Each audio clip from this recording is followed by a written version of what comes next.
O programa que será exibido a seguir é de total responsabilidade de seus produtores e idealizadores. Olá, muito boa noite para você. Vamos agora aos destaques do Jornal da Fonte. Polícia desmente a existência de serial killer em Goiânia. Usuários do terminal Padre Pelágio convivem a partir de hoje com mudança em 13 linhas de ônibus. Presa quadrilha de traficantes que agiam na região do Jardim do Cerrado. E ainda, a operação nas rodovias orientam motoristas para cuidados com a saúde. O que foi notícia em Goiânia você acompanha agora no Jornal da Fonte.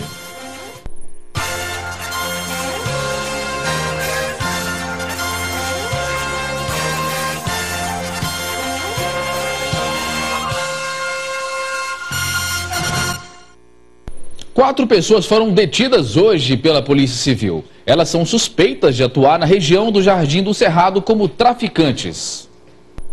A Delegacia de Repressão a Narcóticos, que se destaca por apreender grandes quantidades de drogas e grandes traficantes, realiza agora ações de repressão aos pequenos vendedores.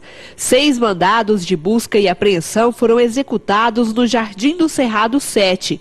4 traficantes foram presos. Elas não têm relação entre elas. A única coisa em comum é que elas atuam ali no mesmo setor. Mas não posso dizer para você, pelo menos a princípio, que fazem parte de uma mesma quadrilha. Este é um trabalho onde, por meio das denúncias registradas no Disque Denúncia da Polícia Civil 197, 6 regiões foram identificadas pelo alto número de denúncias. A nossa estatística levantou essas informações do 197 e nós identificamos as regiões mais problemáticas, onde há o maior número de denúncias. E começamos, como eu falei, pelo Cerrado 7 e o projeto vai se estender para outros bairros em breve. Com os traficantes foram apreendidos pequenas quantidades de crack, maconha e cocaína. Segundo o delegado, de fevereiro até o momento, foram feitos 50 procedimentos referentes a pequenos traficantes na delegacia. Um dos objetivos é também reduzir o número de outros crimes. Como, por exemplo, furto, roubo e mesmo homicídio, que a gente vê que está muito ligado à questão do tráfico de drogas. Com a proximidade das eleições, aumenta cada vez mais a expectativa por parte de pré-candidatos e dirigentes políticos em expor suas propostas de campanha. Mas existe uma série de normas que visa garantir a veracidade do sistema eleitoral. E para nos ajudar a entender esse processo, está conosco o professor de Direito Eleitoral, Alexandre Francisco de Azevedo. Professor, boa noite. Muito obrigado por estar conosco, tudo bem? Boa noite, Sedmar. É um prazer meu estar aqui esclarecendo as dúvidas de vocês, também as dúvidas dos telespectadores da Rede Fonte. Pois é, nós temos aí algumas diferenças no sistema eleitoral. Eu queria saber do senhor qual que é a diferença do sistema majoritário para o sistema proporcional nas votações. De forma bastante simples, no sistema majoritário, que é adotado para os cargos do Poder Executivo, governador, presidente e prefeito, e ainda para os cargos de senador da República, vence aquele candidato que obtiver maior número de votos. Se teve maior número de votos, está eleito. Isso é o sistema majoritário simples. No sistema majoritário de maioria absoluta, o candidato a presidente, a governador e a prefeito nas cidades com mais de 200 mil eleitores, ele precisa ter, para ser eleito em primeiro turno, mais de 50% dos votos válidos. Costuma ser de 50% mais um dos votos válidos. Já o sistema proporcional, ele é um sistema dividido em fases, que visa a garantir a participação da minoria no parlamento. Então, ele é utilizado para cargos de vereador, deputado estadual e também deputados federais. O senhor acredita que o sistema majoritário ele não daria certo nesses casos que o senhor citou, de vereador, deputado, entre outros? O sistema majoritário eu creio que não, mas poderíamos adotar outros sistemas. Eu creio o mais adequado seria o sistema proporcional, sistema distrital. Por exemplo, Goiânia tem 35 vereadores, dividiria-se Goiânia em 35 distritos, cada distrito elegeria um representante seu.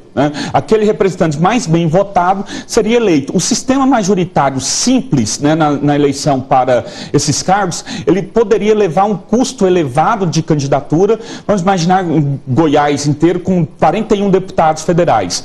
O cidadão, para ser eleito deputado estadual, deveria fazer campanha em todo o estado de Goiás. Então seria uma campanha igual, né, a um cargo de governador do estado. Isso aí, o custo seria muito grande. Agora, se a gente dividisse o estado de Goiás em 45 ou menos distritos, né, e cada distrito podendo ali eleger um candidato ou 2 candidatos, dependendo do número de distrito que nós tivermos, a propaganda eleitoral seria restrita àquele distrito e ele representaria melhor o eleitorado daquela localidade. Professor, a partir de quando serão permitidas as propagandas eleitorais? Olha, a propaganda eleitoral ela é possível após o dia 5 de julho desse ano, né? Então, a partir do dia 6 de julho, o candidato pode realizar todos os seus atos de campanha, desde que já tenha feito o seu registro na Justiça Eleitoral, tenha aberto a sua conta bancária, né, para arrecadação de fundos, tenha ali o seu número de CPF, CNPJ, aliás, não CPF não, CNPJ da candidatura, para ele comprar e contratar cabos eleitorais, por exemplo, né, e fazer a distribuição de seus santinhos. A gente sabe que cada partido, cada coligação tem um tempo pré-estabelecido. Quais são os critérios, professor, para definir esse tempo de cada partido e coligação? Olha, é uma pergunta interessante. A propaganda eleitoral, ela começa no rádio e na televisão de 45 dias até a antevéspera do dia da eleição. E teve uma alteração legislativa em outubro do ano passado. Dia 30 de outubro, o Congresso Nacional editou uma lei alterando exatamente a divisão do tempo. E esta lei, como ela foi publicada há menos de um ano das eleições, o Tribunal Superior Eleitoral deve decidir nas próximas semanas se essa lei vale, né, para essas eleições a partir de agora ou se ela valerá apenas para as eleições de 2016. Então, essa lei alterou exatamente o processo de distribuição, de modo que nós temos que aguardar o TSE decidir. Muito bem, esteve conosco aqui no Jornal da Fonte falando sobre o sistema eleitoral brasileiro, pelo menos um pouco sobre esse sistema, o professor de Direito Eleitoral Alexandre Francisco de Azevedo. Professor, muito obrigado pelos esclarecimentos. Uma boa noite para o senhor. Boa noite, prazer é meu estar aqui e coloco-me à disposição. E olha, a polícia desmentiu hoje um boato que circula nas redes sociais. A história de um matador que já teria feito 12 vítimas, todas mulheres, foi descartada pelo órgão. Uma notícia de que um assassino em série estaria agindo em Goiânia trouxe pânico entre as mulheres. Um áudio de uma mulher no WhatsApp denunciava que existia um motoqueiro que estaria agindo em Goiânia matando mulheres. Acabei de sair da clínica e hoje foi uma mulher lá a pedido de uma delegada e ela está passando esse alerta para todos os estabelecimentos que têm muitas mulheres, né? Mas isso é um alerta para todas as mulheres de todos os lugares. Tem um serial killer solto em Goiânia. O alerta lançado pelo WhatsApp chamava a atenção das mulheres para o perfil de um serial killer que estaria agindo em Goiânia. De acordo com a denúncia, ele atacava as mulheres na região do Nova Suíça e Jardim América. Estaria em uma moto preta com capacete preto. As mensagens também alertavam para um retrato falado do bandido. Na mensagem, a mulher dizia que não era para espalhar a notícia para homens e que a polícia já estava no encalço do bandido. Além disso, o serial killer teria matado cerca de 12 mulheres este ano. Geralmente, os ataques estão acontecendo no Jardim América, no Sudoeste e na Nova Suíça. E ela pediu um alerta muito grande, porque eles estão quase pegando esse cara e pediu para não espalhar para homens, pediu para espalhar só para as mulheres. Então esse é um alerta para as mulheres. O delegado da Delegacia Especializada em Investigação de Homicídios explica que a notícia lançada pela rede é falsa e não teria nenhum serial killer agindo em Goiânia. Da Polícia Civil quer tranquilizar a população. Nós temos nos inquéritos policiais instaurados aqui no homicídios diligências muito avançadas em relação às diversas autorias e às motivações dos crimes dessas meninas, dessas jovens mortas aqui na capital de uma forma tão bárbara. Nós temos situações que colocam tranquilamente a Polícia Civil numa posição de alertar e impedir que novos boatos ocorram, até para que não ocorram injustiças sociais e também que não prejudiquem as investigações. De acordo com Murilo Polatti, o áudio teria vindo de uma estudante e não tem fundamento.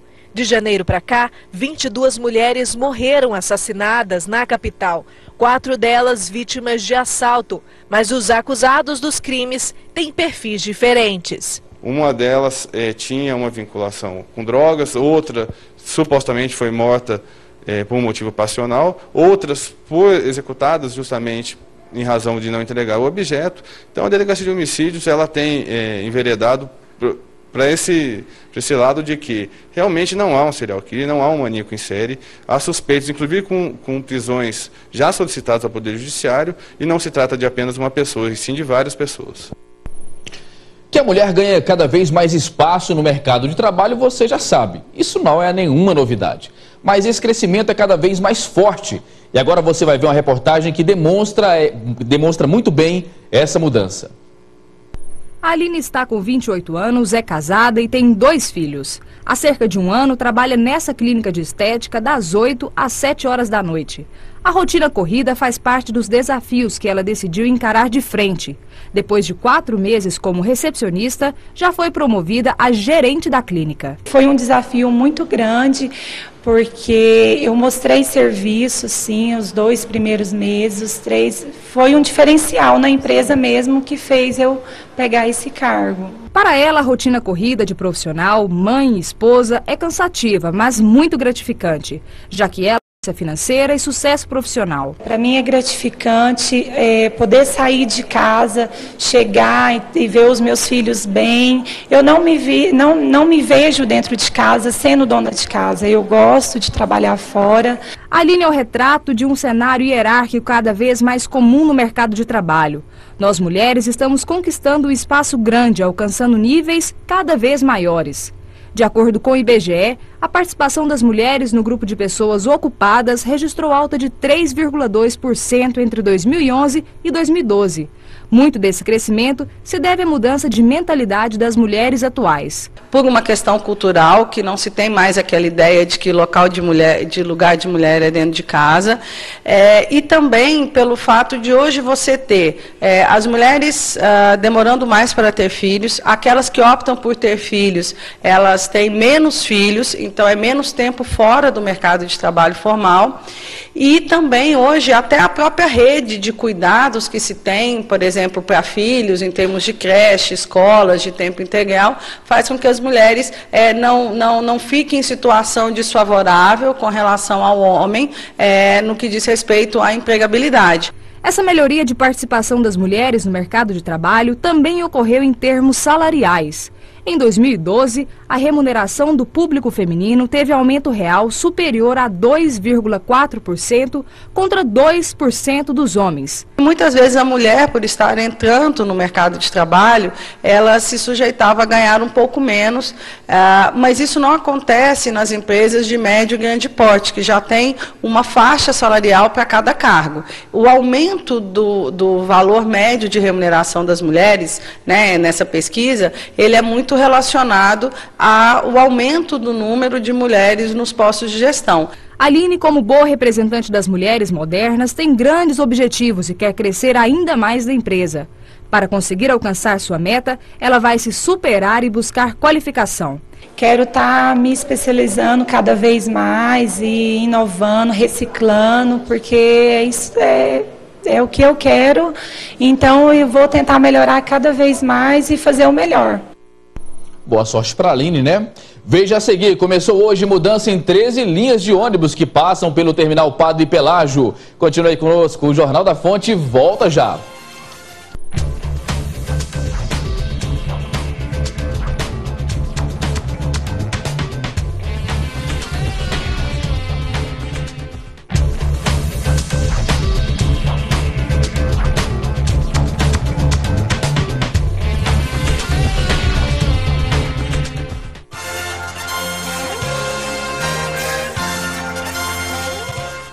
E o batalhão rodoviário fez uma ação diferente. Levou para um posto da Corporação Profissionais de Saúde, junto com os atendimentos, as pessoas que foram paradas também receberam orientações sobre segurança nas rodovias. Só no mês de maio, o 1º Batalhão Rodoviário da Polícia Militar registrou 101 acidentes nas principais rodovias que levam às cidades turísticas do estado de maior preferência dos goianos. Para conscientizar os motoristas profissionais sobre os perigos nas rodovias e verificar a saúde dos profissionais, o Comando do Policiamento realizou a 3ª edição da Operação Saúde e Segurança nas Estradas. Onde é levado o motorista a ter vários conhecimentos de não fazer uso de bebida alcoólica, não usar drogas, até mesmo o pessoal da saúde traz para eles algumas palestras sobre doenças sexualmente transmissíveis. Então é um trabalho que visa realmente preservar a vida do profissional motorista, dando a ele um melhor conforto em suas viagens. Os motoristas também receberam orientação sobre a Lei 12.619, que obriga o profissional a descansar 30 minutos a cada 4 horas trabalhadas. Fábio Luiz é motorista de caminhão há 14 anos e diz seguir à risca a lei. Acúmulo de trabalho deixa a pessoa mais sobrecarregada, mais cansada, né? Então tudo isso pode tirar um pouco de atenção. Os motoristas profissionais também foram orientados a ajudar no combate à exploração sexual de crianças e adolescentes, denunciando pelo telefone 198.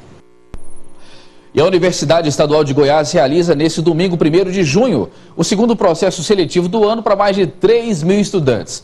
As provas serão aplicadas em 6 cidades goianas: Anápolis, Goiânia, Ipameri, Tubiara, Minaçu e São Luís de Montes Belos. São oferecidas vagas para 12 cursos. Os candidatos que irão participar das provas devem ficar atentos. Os portões serão abertos ao meio-dia e fechados 1h da tarde pontualmente. Além de chegar no horário, os estudantes devem levar documento de identificação oficial e original, com foto e impressão digital e ainda o comprovante de inscrição. E a partir dessa sexta-feira, 13 linhas que passam pelo terminal Padre Pelágio sofrem mudanças no itinerário. O motivo é a interdição da rua Padre Feijó, fechada por causa das obras do viaduto da BR-060. A rua Padre Feijó, pista auxiliar do viaduto da GO 060, será interditada para terraplanagem. Com isso, 13 das 30 linhas que passam pelo terminal Padre Pelágio sofrerão alteração no itinerário a partir desta sexta-feira. A alteração acontece no sentido terminal-bairro. Ele vai contornar o terminal Padre Pelágio por trás e pegar o início da Avenida Ipiranga. Então, só o itinerário ele já agride o tempo de viagem. E se houver algum impacto nesse trajeto, vai impactar mais ainda a planilha. São cerca de 21.000 usuários afetados. O desvio será feito através da rua Ipiranga e São Bento, por onde os ônibus terão acesso à rodovia GO 060. Com esse trajeto estendido, a CMTC, Companhia Metropolitana de Transportes Coletivos, espera um acréscimo de 10 minutos no mínimo no tempo de viagem. O desvio já era congestionado nos momentos de pico e deve piorar com os ônibus disputando o mesmo espaço dos carros. São 2 rodovias que encontram-se nesse local, então nós estamos preocupados com a demanda. Com isso, pode ocorrer alguns atrasos na operação da região oeste, que seria o Trindade 2 e o Vera Cruz, né? A obra do viaduto da GO 060 completa quase 1 ano e ainda não foi concluída. O trajeto das linhas que atendem a região noroeste fica alterado até que a rua Padre Feijó seja concluída. Segundo nos informaram, essa obra está prevista para término entre 10 a 15 dias. Pois aí, não há dúvidas de que pegar ônibus, como nós vimos aí agora, todos os dias é um transtorno para os usuários. Mas a falta e o atraso de ônibus não afeta só quem anda de ônibus. O impacto e o caos nas ruas afeta também as empresas. A baixa produtividade e os atrasos constantes dos funcionários trazem prejuízos ao comércio e às empresas. E para falar mais sobre esse assunto, eu converso agora com o especialista em gestão de empresa, Marcelo Camorim. Marcelo, boa noite, tudo bem com você? Obrigado por estar conosco. Muito obrigado, boa noite, agradeço o convite e boa noite a todos os telespectadores também. Marcelo, não é só Goiânia, nós temos visto aí que várias capitais, grandes cidades brasileiras têm sofrido aí com protestos. Recentemente, Rio de Janeiro, São Paulo, Belo Horizonte, Goiânia também está aí, claro, infelizmente, nesse índice. De que maneira esse tipo de problema pode afetar o empresário e a nossa economia? Olha, na verdade esse tema é um tema de clamor social que, direta ou indiretamente, ele tem um reflexo na economia e também na lucratividade das companhias, né? As companhias, elas estão cada vez mais propensas a tomar esses cuidados que, indiretamente, não tem como você não repassar todo este efeito para os custos dos produtos. Isso acontece e já está acontecendo. Então, por exemplo, quando existe uma manifestação e o funcionário não tem como ir ao trabalho, automaticamente o patrão vai descontar. Vai caber ao bom senso do patrão se ele vai compensar essa hora ou não. E essa falta de produtividade automaticamente vai afetar o custo do produto. Isso é um fator natural que já está acontecendo na economia das empresas. O ideal é que o patrão tenha bom senso e não desconte. Inclusive, alguns patrões, para poder resolver esse problema, acabam contratando serviços aí, particulares para poder buscar os seus funcionários. Isso, Camorim, isso pode fazer com que esse problema chegue ao custo final do produto daquele empresário, esse valor adicional que ele está tendo aí para poder ter a locomoção do seu funcionário? Olha, isso você tem dois efeitos na empresa. Primeiro efeito, que é bastante produtivo, a partir do momento que o empresário ele toma esta atitude, ele melhora a sua produtividade. Porque o funcionário vai trabalhar, automaticamente ele não perde o seu dia de trabalho e ele consegue fazer a sua produtividade naquele dia. Agora, com certeza, esse custo adicional será repassado ao produto, com certeza. Isso não há como você tentar evitar isso, porque é mais um custo que o empresário vai ter e ele terá que repassar ao seu preço.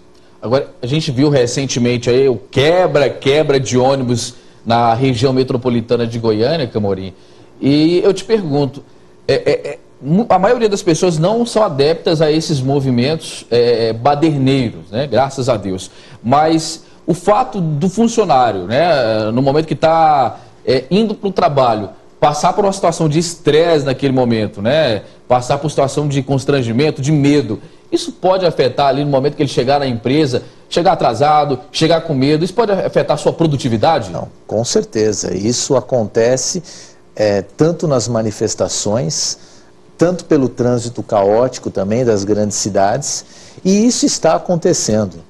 Eu vejo isso constantemente dentro dos empresários, aonde eles reclamam constantemente da falta de produtividade. Por quê? Em algumas vezes, as empresas elas têm que soltar o funcionário antes do seu horário, para que justamente ele possa chegar em casa. Então, você já tem aquele estresse da chegada do trabalho, e você tem que soltar o funcionário antes da sua jornada de trabalho, para que ele não fique 5 horas, 6 horas para chegar à sua casa e fazer o seu descanso devido. Isso causa um estresse realmente e não tem como você evitar. E, como você falou, vale o bom senso. Se o funcionário chegar atrasado, dentro do que rege a legislação, a empresa pode descontar então, né? Com certeza. Geral, então, para todo mundo. Não tenha dúvida disso. Isso acontece e é algo assim que é meio irreversível. O Brasil está aprendendo esse processo democrático. A manifestação ela é muito popular, ela é muito democrática, faz parte da democracia. O que automaticamente a sociedade não concorda é a baderna, obviamente. Nós sabemos que é uma situação generalizada, Camorim. Agora, é possível saber se algum setor da indústria, do comércio, ele é mais afetado ou não? Todo mundo é afetado nesse processo? É a cadeia produtiva.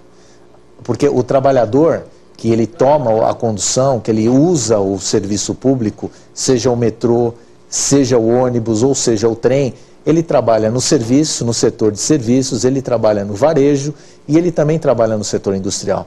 Então a cadeia produtiva ela é afetada como um todo, tanto varejo, serviços como a indústria.